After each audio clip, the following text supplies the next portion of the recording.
Morning students, we are going to start our next unit work power and energy.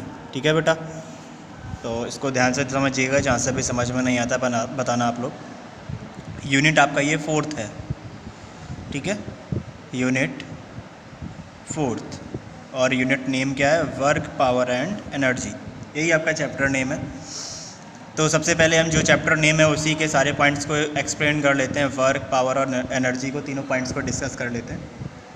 इसके बाद आगे बात करते हैं जो नेक्स्ट होगा इस चैप्टर में, कंजर्वेशन ऑफ एनर्जी। बहुत सारी इंपॉर्टेंट चीज़ें हैं, तो पहले तीनों की डेफिनेशंस को देखते हैं।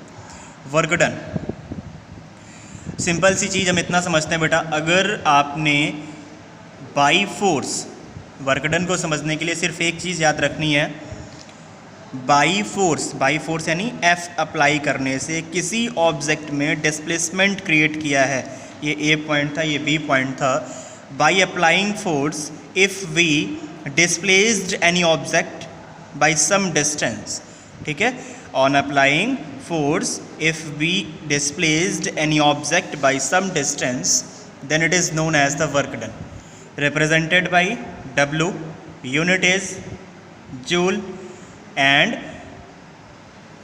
इट्स अ स्केलर क्वांटिटी, क्योंकि जिस डायरेक्शन पे आप फोर्स अप्लाई करेंगे उसी डायरेक्शन पे वर्क डन या उसी डायरेक्शन पे डिस्प्लेसमेंट होगा, ठीक है। तो ये था वर्क डन। अभी डेफिनेशन में क्या होगा? When an object is acted upon by a force, अगर ये एक ऑब्जेक्ट था ए पॉइंट पे, आपने इस पे एफ फोर्स अप्लाई किया, ठीक है, एंड मूव्स सम डिस्टेंस, बेटा यहाँ पे सम डिस्टेंस भी लिखा हुआ है, moves some distance along through the same direction of force, moves some distance along through the same direction of force, जिस डायरेक्शन पे आपने फोर्स अप्लाई किया है उसी डायरेक्शन पे अगर ऑब्जेक्ट ने मूव करना है, ठीक है, लेट कर लेते हैं एस डिस्टेंस ऑब्जेक्ट अपनी जगह से मूव करके गया है, ठीक है, तो उस कंडीशन के लिए लास्ट में आपको दिख रहा होगा is known as work done, ठीक है। When an object is acted upon by a force and moves some distance along the same direction of force is known as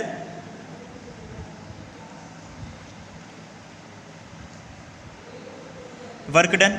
it is represented by W, बेटा लिखते चलना, ये सारी चीज़ें note down करनी definition के साथ में। आपको पहले डेफिनेशन लिख लीजिए, सारी चीज़ें एक एक अलग अलग डिस्क्राइब जरूर करी जाएंगी, ठीक है, जब वन बाय वन करके। अभी डेफिनेशन तीनों की नोट डाउन करनी है आपको। Work done is represented by W, ठीक है, और जो फॉर्मूला होता है वर्क डन का बेटा क्या होता है? Force into displacement. तो इसका यूनिट जब लिखेंगे, यूनिट ऑफ वर्क डन, तो क्या हो जाएगा? न्यूटन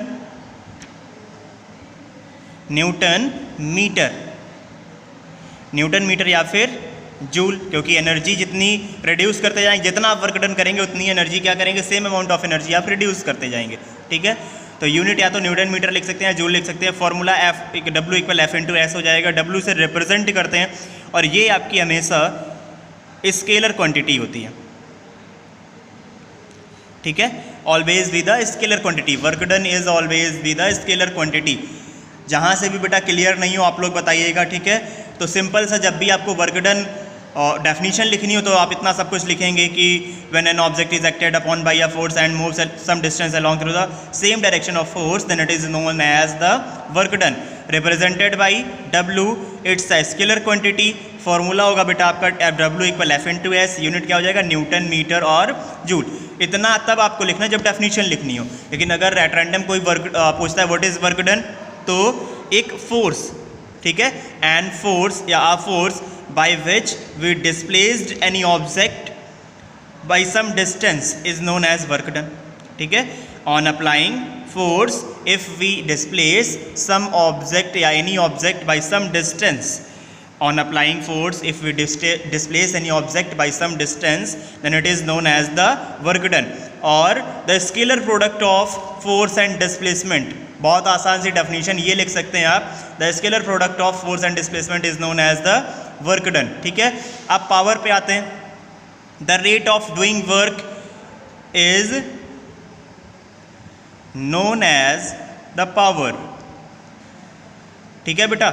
अब आपसे बोला जाए, मान लिया ये आपका हाउस था या होम था, आप यहाँ पे थे, यहाँ से यहाँ तक ये इनिशियल पॉइंट था A, ये फाइनल पॉइंट था B, आपके घर से ये होम था और ये आपका स्कूल था, यहाँ से यहाँ तक की डिस्टेंस 2 किलोमीटर है, ठीक है। अब 2 लोग यहाँ से मूव करना स्टार्ट करते हैं, 2 पर्सन यहाँ से, एक एक्स और वाई मूव करना स्टार्ट कर रहा है, ठीक है बेटा।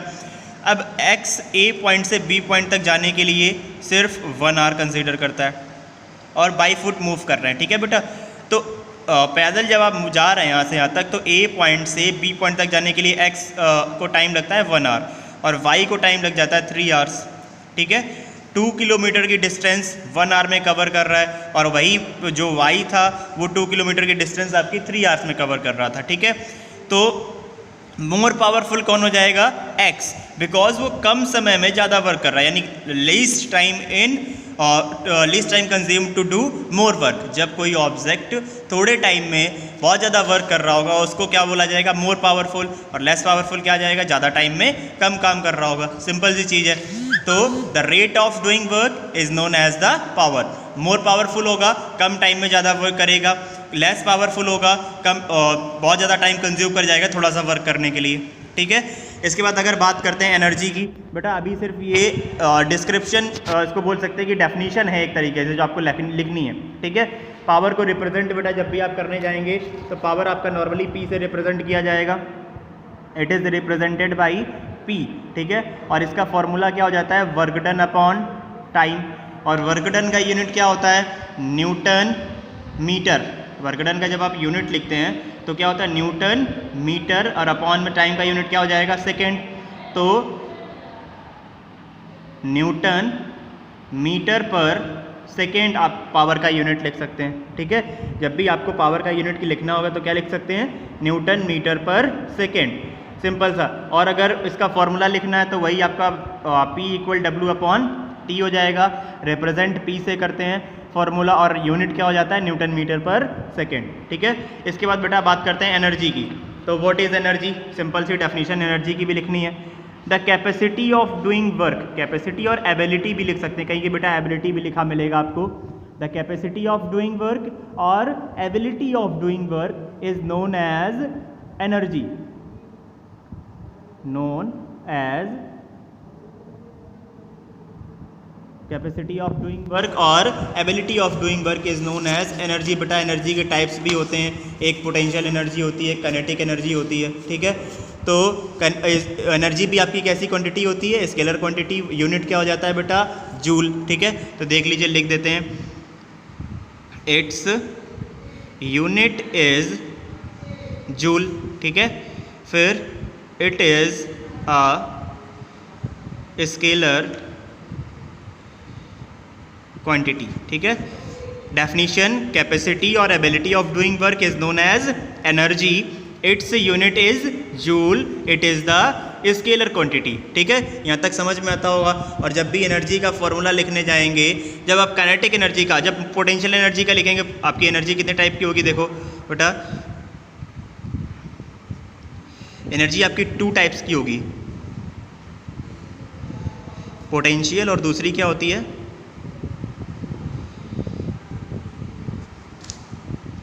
पोटेंशियल में बेटा होता है potential energy E equal mgh होता है, ठीक है।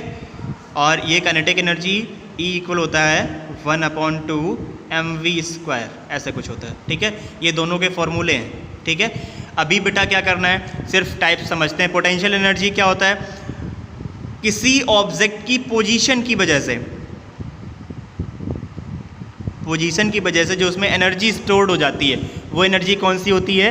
पोटेंशियल एनर्जी, ठीक है। Energy stored in any object due to the virtue of its motion. अभी बेटा हम हर एक चीज़ को डिस्क्राइब करेंगे, ये सिर्फ इंट्रोडक्शन है कि एनर्जी क्या होता है, पोटेंशियल एनर्जी क्या होता है, काइनेटिक एनर्जी क्या होता है।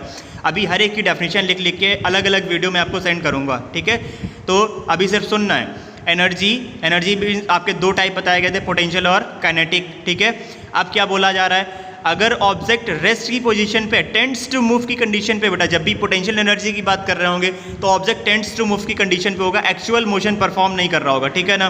तो the energy stored in any object due to the virtue of its motion. Virtue of its motion का मतलब होगा बेटा सिंपल सा ऑब्जेक्ट मूव करने की कंडीशन पे मूव कर नहीं रहा है, ठीक है, तो उसको क्या बोला जाएगा, पोटेंशियल एनर्जी। और जब कोई ऑब्जेक्ट एक्चुअल मोशन परफॉर्म कर रहा होगा, when any object performing actual motion then it is known as the kinetic energy, ठीक है। पोटेंशियल एनर्जी का फॉर्मूला आपका हो जाता है E = mgh, काइनेटिक एनर्जी का फॉर्मूला E = 12 mv²।